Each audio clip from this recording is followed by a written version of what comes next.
সিপিআইএমের একটা বড় অংশ প্রায়ই অভিযোগের সুরে বলে বাংলার প্রথম সারির প্রচার মাধ্যম বড় বেশি তৃণমূল বিজেপিকে নিয়ে ব্যস্ত।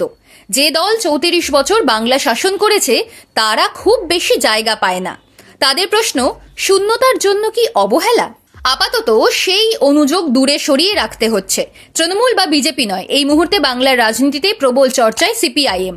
তর্ক বিতর্ক যুক্তি উষ্মা অভিযোগ সবকিছুর কেন্দ্রে বামেরাই। বিতর্কের জলোচ্ছ্বাস এমন আকাশ ছুঁয়েছে যে শাসক ও বিরোধী শিবির থেকেও নানান মন্তব্য ভেসে আসছে। কেন?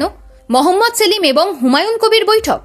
মঙ্গলবার রাতে নিউ টাউনের একটি হোটেলে ঘণ্টাখানেকের জন্য দেখা হয়েছিল দুই নেতার। বিধানসভা নির্বাচনের আগে দুই দলের শীর্ষ নেতার সাক্ষাৎ জোট ছাড়া আর কি হতে পারে? হুমায়ুনের নতুন দল জনতা উন্নয়ন পার্টি গাঁটছড়া বাঁধতে চাইছে বামেদের সঙ্গে। এ নিয়ে কয়েক মাস ধরেই তিনি দাবি তুলে আসছেন। এবার মুখোমুখি সাক্ষাৎ হলো সেলিম ও হুমায়ুনের। সেলিম বলছেন মন বুঝে নেওয়ার সাক্ষাৎ। হুমায়ুন দাবি করেছেন জোটের প্রস্তাব দিতেই বৈঠক। এ পর্যন্ত সবই ঠিক ছিল, কিন্তু এই অপ্রত্যাশিত সাক্ষাৎ ঘিরে প্রবল বিতর্কে পড়েছেন খোদ সিপিআইএম এর রাজ্য সম্পাদক।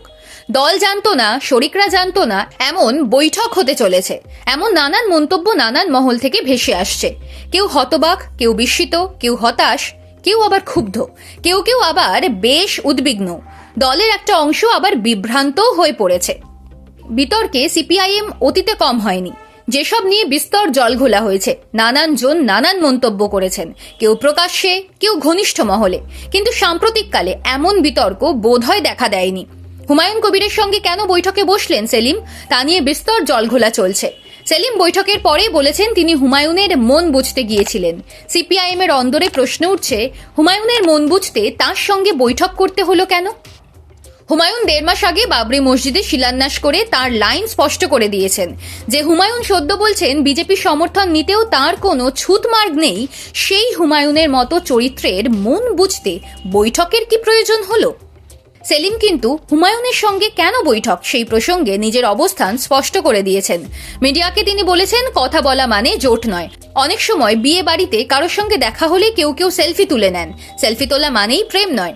আমি প্রথমে দেখি আসলে ও কি চাইছে, তারপর দলে আলোচনা হবে, তারপর সিদ্ধান্ত হবে। সবই তলিয়ে দেখে নিতে হয়, বাজিয়ে দেখে নিতে হয়। সিপিআইএম বলেছে যে ফ্যাসিবাদী শক্তির বিরুদ্ধে বৃহত্তম ঐক্য দরকার। পার্টি কংগ্রেসে এবং রাজ্য সম্মেলনে সেই অভিমুখেই সিদ্ধান্ত নিয়েছিলাম।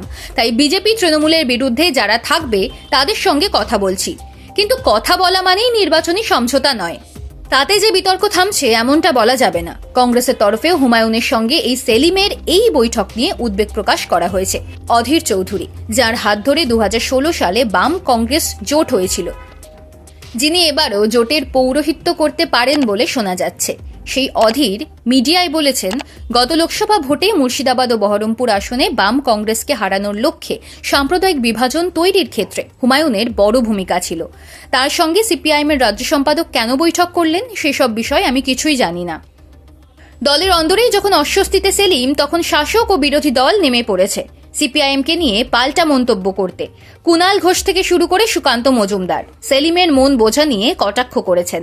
সব মিলিয়ে ভোটের আবহে সেলিম হুমায়ুন বৈঠকই এখন বাংলার সবচেয়ে চর্চিত টপিক।